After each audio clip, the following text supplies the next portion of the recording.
السلام عليكم ورحمة الله وبركاته. ازيكم يا حبايبي؟ عاملين ايه؟ يا رب دايما تكونوا بخير وصحة وعافية وستر ورضا من الله. نسمي الله ونصلي على الرسول. بسم الله والصلاة والسلام عليك يا رسول الله. اللهم اني اسألك التقى والعفاف والغنى والستر والرضا لي ولكم ان شاء الله يا ستيرة.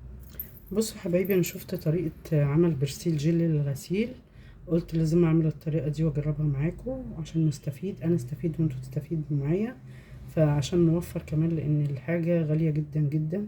جيركن الصابون وصل 200 جنيه ويمكن اكتر، طبعا حسب المناطق اللي اي واحدة قاعدة فيها. فقلت ايه، إن انا عملت قبل كده صابون بس قلت اعمله ايه معاكم برضو. شفت الطريقة، الاخت فاضلة برضو عجبتني الطريقة، قلت اجربها معاكم. يلا هنبدأ. بتتكون من صابونتين، الصابون ده انا عاملاه في البيت، بصوا جامد، عاملاه من الزيت المستعمل اهو. صابونتين، ممكن تجيبي انت من تشتري يعني صابونة من بره، بتتباع صابون غسيل مع صابونة ريحة، يعني واحدة غسيل وواحدة ريحة، او تجيبي صابونتين غسيل مفيش مشكلة. هنستهلك معاها كوباية برسيل او اومو او اي مسحوق انت بتستخدميه في البيت. ده بالنسبة للغسالات الفوق اوتوماتيك، انا عندي فوق اوتوماتيك. ولو غسالات اوتوماتيك ما تستعمليش اللهم صل على النبي، مسحوق يكون فيه رغوة كتير. هنحط كربوناتو، معلقتين كربوناتو، قصدي عفوا 3 معالق كربوناتو، وبعدين معلقتين ملح ليمون اهو، وبعدين هنحط ملح عادي اهو. ده اللي كل ده هنستخدمه في البستيل اللي هنعمله. وده لتر اشتريته من اي يعني اي حاجة عندكم في ايا كان البلد اللي انتوا فيها، اي اللهم صل على النبي، اي بياع يعني بيبيع اللي هي المنظفات دي، هتلاقوا عندها دي عشان تحافظ مادة حافظة للصابون اللي انت هتعمليه في البيت. يلا نبدأ، يلا نبدأ اهو. اول حاجة هجيب الصابونتين دول وابشرهم اهو. بصوا، الحلة دي لازم تكون عندك حلة انا بعمل على طول البرسيل في البيت، اما بيخلص بعمل غيره.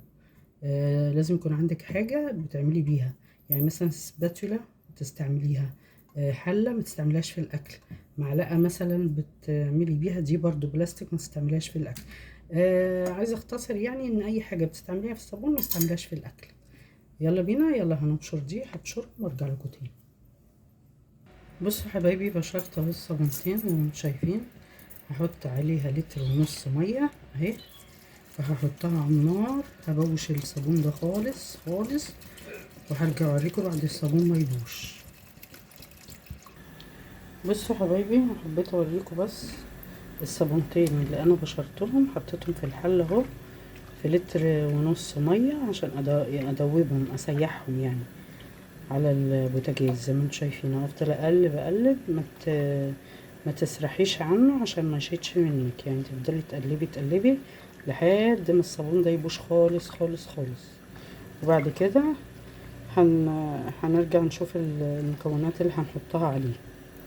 ماشي، بس بوريكم خطوة بخطوة زي ما انا شفت يعني بوريكم الخطوات اللي انا شفتها ولازم نعمل كل حاجة في بيتنا يا جماعة، عشان الدنيا دلوقتي بقت مولعة وغالية، وربنا بصراحة يعيننا ويعينكم يعني.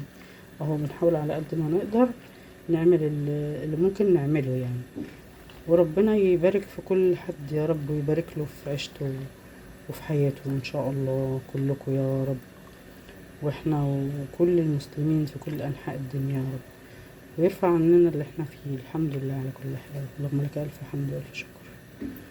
بصوا تبارك الله، يعني اللهم صل على سيدنا محمد اهو زي ما انتم شايفين اهو. هفضل اقلب اهو لحد ما الصابون ده ما يسيح خالص معايا وميبقاش ليه اي اثر، وهوريكم بعد ما يسيح، خليكم معايا.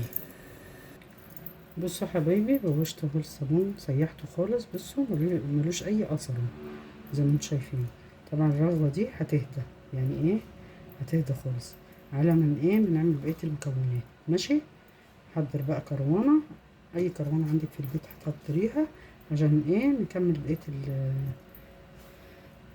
الخلطه اللي هنعملها على الصابون. ماشي، نخليه على جنب هنا عشان يبرد شويه اهو. بسم الله الرحمن الرحيم. في حاجة هحطها عليه عشان ايه، اعمل المكونات عشان الصابون يبوش اهي. دي عشان اللي هو الاوكسي البرسيل ايا كان النوع اللي بتستهلكيه او بتستعمليه في الغسيل، هنحطه هنا ونقلب اهو. عشان ايه؟ عشان يبوش يعني يسيح مع والمية سخنة كده تسيح الصابون زي ما انتم شايفين. بصوا نقلب كده اهو.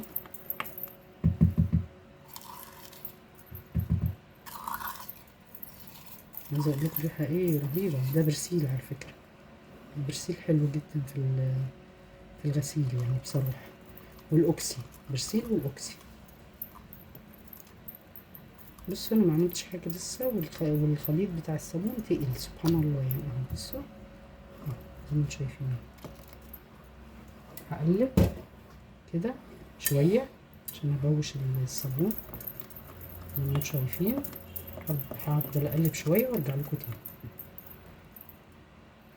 بصوا يا حبايبي، دوبت اهو البرسيل مع الصابونتين اللي انا بشرتهم اهو. داب خالص اهو. هركنه على جنب بقى لحد ما اعمل الايه بقية الخلطة. جبت كروانة اهي عشان اعمل بقية المكونات. اول حاجة هحطها ايه اللي هو الكربوناتو اهو. بصوا 3 معالق كربوناتو هحطها في المية وادوبها. لازم تدوبيه يعني تلفي كويس في المية دي. المية دي 4 لتر. احنا حطينا لتر اللهم صل على النبي، لتر ونص عشان اسيح الصابون يبقى كام؟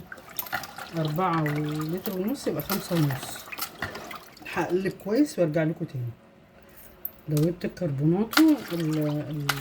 البرسيل اللي عايز تعمليه عايز تقعدي تدوبيه كتير كتير لحد ما يجيب كل حاجة، تاخد وقتها مع ايه لانك تشتغلي تدوبي كتير كده اهو. دول معلقتين ملح ليمون هنضيفهم على الكربوناتو. الملح والكربوناتو بيعقموا الغسيل وينضفوه قوي قوي يعني اهو. بصوا انا عايزه اهو كار اهو زي ما انتم شايفين، بيخلوا الغسيل قشطه يعني. الله يبارك لصاحبة الفكرة طبعا اهو.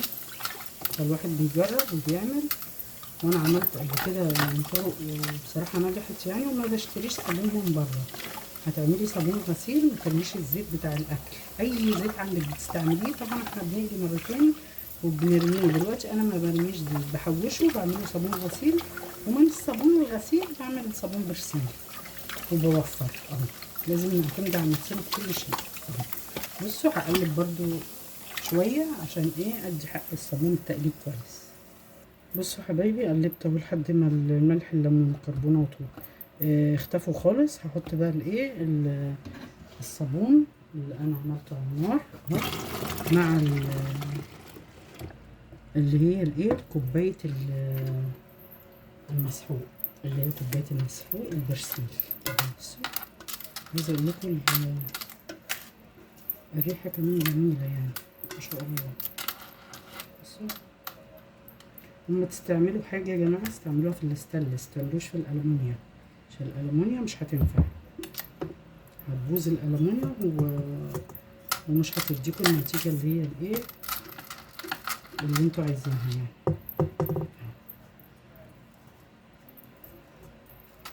هفضل اقلب اصلا تقل يعني. بصوا تقل خالص اهو زي ما انتوا شايفين. يا رب تكون الكاميرا موريها لكم اهو.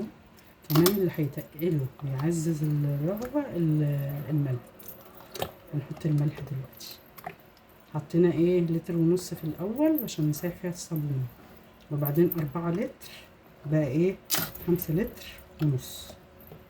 طبعا احنا هنزود كل ما بتسيبيه بيتقل، كل ما بتسيبيه بيتقل عشان بقى ايه نحافظ على الصابون من انه يبوظ ولا يعمل ريحة وحشة ولا يبقى مش كويس. بتجيبي لتر من اي صبانة بتشتريه وبتضيفيه على المكونات اللي انت حاطاها. هنزل بالملح دوبته اهو. دوبت الملح اللي هو 3 معالق ملح اللي هو يعني الملح ده سيد الخلطة، سيد اللي هي المكونات كلها، الصابون يعني هو اللي ايه يتوقف عليه كل اللي احنا عملناه ده. مطهر ومنظف منظف للملابس، وهيتقلك كمان الصابون. بصوا بصوا، عايزه اقول لكم تقيل خالص خالص. ويستحسن تستعملوا الميه اللي هي من الفلتر، الميه اللي من الفلتر تديكي نتيجه حلوه، تبقى معقمه. طبعا عايزه تزودي بقى تزودي براحتك، طبعا لما تشوف عينك عايزه انتي ايه تشوفي. بصوا الخليط عايزه اقول لكم تقيل خالص يعني. بصوا الكوبايه اهو، بصوا بصوا تقيل ازاي زي ما انتم شايفين. جميل جميل جميل، ولا تشتري ولا بالغالي ولا اي حاجه يعني. كيس ملح، معلقتين كربوناتو، و3 معالق كربوناتو، ومعلقتين ملح ليمون، هتعملي احلى صابون اهو ما شاء الله لا قوه الا بالله يعني، تبارك الله. هنجيب بقى الكيس اللي انا اشتريته من الصبانه اللي هو البرسيل وهفضيه عليه.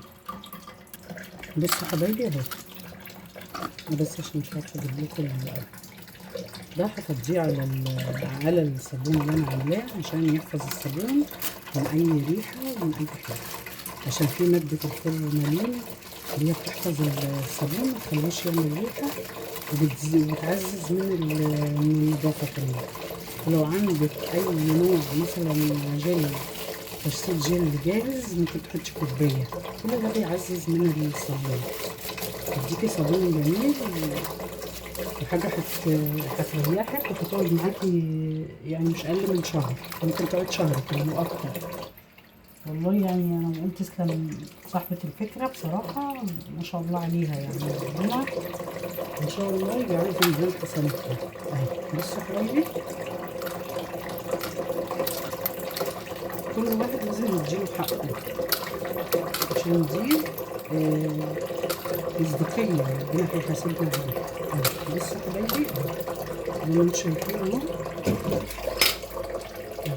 طبعا عايزه تزودي بقى براحتك اهو. بصوا تقلي، طبعا انا هخليه يرتاح شويه من الفجر للصبح كده، وبعد كده ان شاء الله هبقى اوريكم بعد ما الصابون يرتاح، وبعد كده نعمل.